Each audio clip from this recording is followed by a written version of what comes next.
co-founder of DLA Ignite. With me today, I've got Fab Giovanetti, and we're going to be talking about her book, The Customer-Driven Marketing Handbook, Building Marketing Plans That Capture and Convert, from Coke and Page. So, Fab, thank you so much for coming on the show today. Before we start, where can people find you? You can find me pretty much everywhere online at my name. So that might be the easiest thing. Is Fab Giovanetti, which is FabGiovanetti.com for my website, or on LinkedIn, Instagram, and all the good places is the same. Fab Giovanetti. Excellent. So, really enjoyed the book, Fab. What was the inspiration behind the book?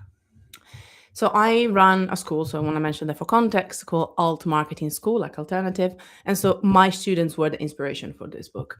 Having worked with them over the past 5 years, I've been working with over thousands of different people, especially new marketers and marketers that don't have a traditional training background, so to speak, and academic especially, I should say. I wanted to give them something that encapsulated what we teach, which I believe is the foundations of great marketing, not just marketing. So actually looking at the customer first, looking at building trust, relationship, community, and be able to give it to more people, obviously still to our students, but being able to give a sprinkle of what we are about. Because I believe that making marketing better for marketers will make marketing better for everybody else. Okay. You often talk about marketing to hearts, not brains. How does a customer-driven plan actually differ from the traditional data-heavy plans most of us were taught in marketing school? I think data still matters. And actually, I talk a lot about being creative and more creative marketers. I think there's some of us are more analytical than others. And they might actually struggle with bringing things back to data and validation and knowing what works, right? So I still find that data matters. And I talk a lot about it actually in the book too. We were However, talking about it even before we went live. The first thing you went to was talking about data, because we were talking about your book.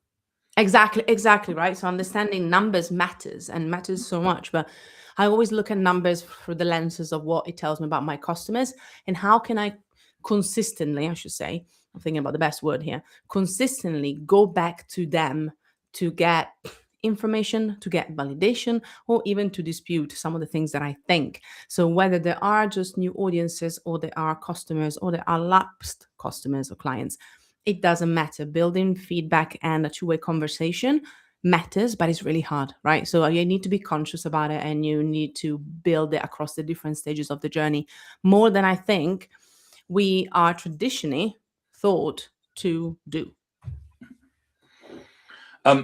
In the book, you discuss building a sense of belonging. In a world obsessed with reach and impressions, how can a small brand actually measure whether their customers feel like they belong? I think these days there's so many ways that we can, as long as we capture the words of our customers, as long as we capture some of their sentiment, which I'll get to in a second, you can use bigger tools. So there are many ways, right? Bigger tools for sentiment analysis, especially on social, but we're thinking about smaller brands. So a lot of the time, it's more of that manual input or gathering of how people feel. So actually, which benefits in many ways, right? Whether it's testimonials, whether it's referrals, whether it's just social proof in general. Once you capture that, you are able to better understand and measure how they feel about your brand, where are the gaps, and also their commitment and relationship. As well as that, you do have then the hard numbers, churn, aka retention, aka how many people commit to come back or not. There are so many things that we can do, but I think what really speaks to me and what I get excited about is when I get the real people telling me exactly what they love or what they don't. I prefer actually when they tell me what they don't, because we tend to be more vocal when it comes to that. And I can do something about it if they do. So even as a small brand, it can be as simple as building a habit to ask questions and not being afraid to hear crickets for a very long time sometimes. Right? That I think are some of the first thoughts that came to mind. Okay, good. You mentioned that loyalty is often misunderstood. What is the biggest mistake brands make when trying to build customer advocacy? For me, so advocacy and loyalty obviously go hand in hand. I think loyalty can be misunderstood because a lot of the time it becomes like a smaller part of a funnel, right? Because if you look at it as a funnel, but I find that when you build really strong loyalty, and through that also advocacy. What is the difference? Loyalty is passive commitment in a way, I would say, because to me, advocacy is when you're actively talking about the brands you love. So there's a bit of a switch and a bit of a jump there. But both of them are very under tapped a lot of the time. And I find that if you understand that they actually have the power of bringing more people into your world, helping you with the top of your funnel, which we know, just in case as a reminder, is that brand awareness bit. If our people can help bring more people into that brand awareness without us having to do anything about it, that obviously is very beneficial. This is why it's misunderstood. Some of the things that we can do that is first and foremost, sounds very basic, but I always like to go back to what we have. What are you currently doing to actually surprise and delight? I was thinking about what words to use. I talk about a lot in the book, by the way. To surprise and delight your current customer audiences. Yeah. You know, the super fans to me are an audience that is more a community, because they might not be customers. They can, but they're not potentially sometimes. Those super fans and those customers, how are you surprising and delighting them? What are you doing to show them that you also value what they're giving you, whether it's their time, their money, whatever it is? A lot of the time we focus so much on acquisition, then we forget about, first of all, understanding how we can get people to be seen. And then from that, give them the smallest minimal action they can take to talk about you or share their experience with you. So I think there's two pieces here. First of all, what are you currently doing before we even give them more stuff to do? What are you doing to actually reward them? And like, well, I'm giving them something, a product or a service. I know, but we want to be seen. We want to connect. So what are we doing to surprise and delight? And then after that, how can you give the minimum, the smallest, tiniest, simplest, lowest lift action for them to take to talk about you? What would that look like for you? You talk a lot. I know you talk a lot in the book about customers, and um, um, you designed a flexible framework in the handbook. If a marketer feels overwhelmed by a plan that isn't working, what is the first lever they should pull to pivot without starting from scratch? There's two things. Sorry. First thing is probably simplify. Take something out, and I know it's going to be hard. And for some of us, you have other decision makers and stakeholders. Just for context, I worked in house, I worked in agencies, I was a head of an agency, head of marketing for an agency. I had my own agency. I've pretty much wore every single hat aside from corporate. So just that in mind. But startups, I've done it all. And I know that sometimes we have to, because our students sometimes work in corporate, talk to a manager, talk to somebody else, and they're the decision makers. So I know it's not always easy. So I'm going to give you a little caveat here. But simplifying is the first thing. What can you take away? What can you hit pause on so that you can focus on what actually is moving the needle? So that is the first thing. Now, caveat to that, if we're struggling because we have to bring it to somebody else and it's not just us making the decisions, don't bring it as this is what we're going to do, but bring it as I found that this is not working. These are some of my solutions that I recommend. By doing this, then we can focus more on that. By doing this, we can grow more of that. So instead of saying, I don't want to post on TikTok anymore for the next 6 months because we need to focus on something else, by hitting pause on TikTok, we can actually focus more on Instagram, where our audience is most engaged. This is very basic. I would build a stronger case. But just to give you an idea, always provide a solution when you're coming with a problem instead of expecting other people necessarily to find a solution. Then they can make the decision. After that, simplify. After that, also build a culture of experiments. I talk about experiments in a whole chapter of the book. I love experiments. And that means I find that is a very powerful thing because it allows us to be really structured about trying new things instead of just going off a whim or getting lots of ideas and then having to action them all. If we look at trying something new or changing or pivoting as an experiment, we are more structured in the way that we give ourselves a goal, we give ourselves a time frame, we give ourselves permission. You talked about overwhelmed. I think burnt out is one of the biggest issues that we want to actually tackle at the school as well. Burnt out and overwhelmed means that you cannot add more. And I find that within marketing, especially in the world of AI and automation that allows us to do more, we are the first ones that get stuff back in our plate all the time, right? So experiments to me are huge. They're controlled, they're time bound, and they allow you to try something new, but be very conscious about what you do. With the rise of AI and data privacy concerns, how do we personalize marketing enough to capture and convert without feeling intrusive or creepy? Uh, it actually starts with 3 steps back from that, from even doing anything. And it starts with literacy. Once you are able to build enough literacy around the, again, this is where you should know obviously what you're doing this for, how, what personalization are you building, what brand for, what do you know about the brand, is it yours, where do you sit within it, right? So you need to understand obviously where you're using it. But once you have that context, which hopefully you have, it's first about the literacy. If you don't even know where to start because you don't have the knowledge, then inevitably at some point you're just going to rely on what other people are saying or what a platform or a tool is saying without fully understanding the implications of it. So it's a bit of a cop out answer, I know, but because it's not as sexy, because I'm telling you, just go and do your research and you're like, thanks. But I would rather you do that, because I think that then with that privacy policy can come, what is it? Compliance and crisis management. There's also that, to be honest, in AI these days. Policies, documents, and anything checklists. All of these things can come and they can be helpful just to have an understanding. Transparency makes sense.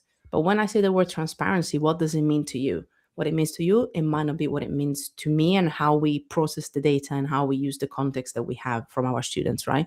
So if you don't unknowingly, and I'm sorry because you're a marketer and you're like, why do I always have to be the person that does the homework? I know. But if you can do that homework and actually get a better understanding of the power of the AI that you want to use, right? Whether it's a tool, a platform, or a whole structure, or a model, even obviously, then you'll be able to make better decisions. But if you don't, when something breaks, you don't know why it breaks. And that is a really stressful position to be in. So it's always starting basically a couple of steps back and starting small that way. Excellent. You highlight brands like Gymshark and Notion in the book. What is the one specific customer-driven move one of these giants made that a solo entrepreneur or small business can replicate with zero budget? First of all, it's kind of funny when I think about the main examples that I use is because are actually brands that I use myself.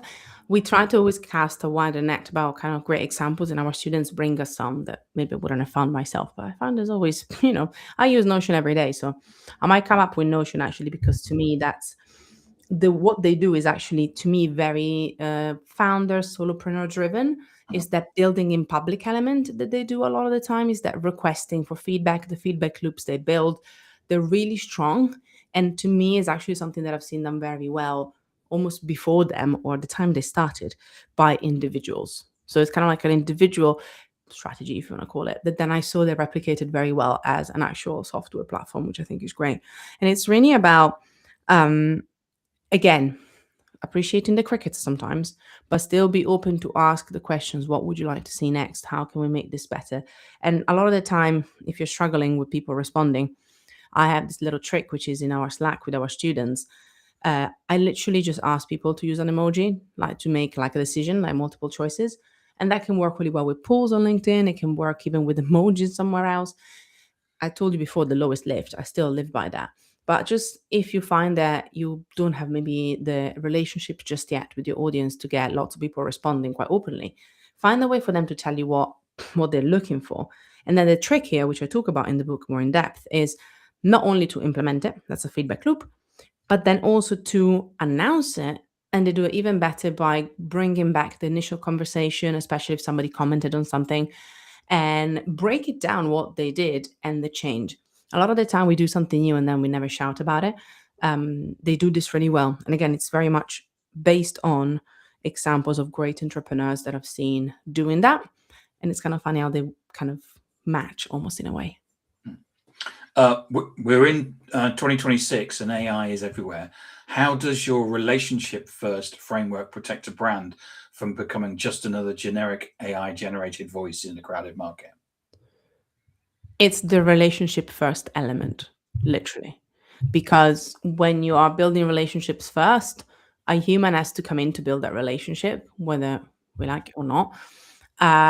Because then, to me, if I ask you, especially with the super fans, especially with the loyal customers, even if it means a relationship at scale, which you're going to talk more about in the book with examples, but you still have a human making some of the decisions, and you still have a human bringing some of that in, which means the human will be able to find the best, even if it's copy, the best copy that really speaks to you because it uses the customer's voice. It will be able to identify the topics that actually our audience want to know about. I'm thinking about the school as well now, or your customers are really having issues and questions around. I've had, just for context, I had a whole month of AI training for our students. So we had AI experts for the whole month of April at the time of recording. And it was really fascinating because every single time they came and they shared something, obviously, they always said that bringing your uniqueness out and how you want to be remembered and how your customers perceive you, it's one of the big things that kind of brings the human back in. And every single time they talked about processes and systems from an AI perspective, they were always like, we want to sandwich it with the human at the very beginning and at the very end, always.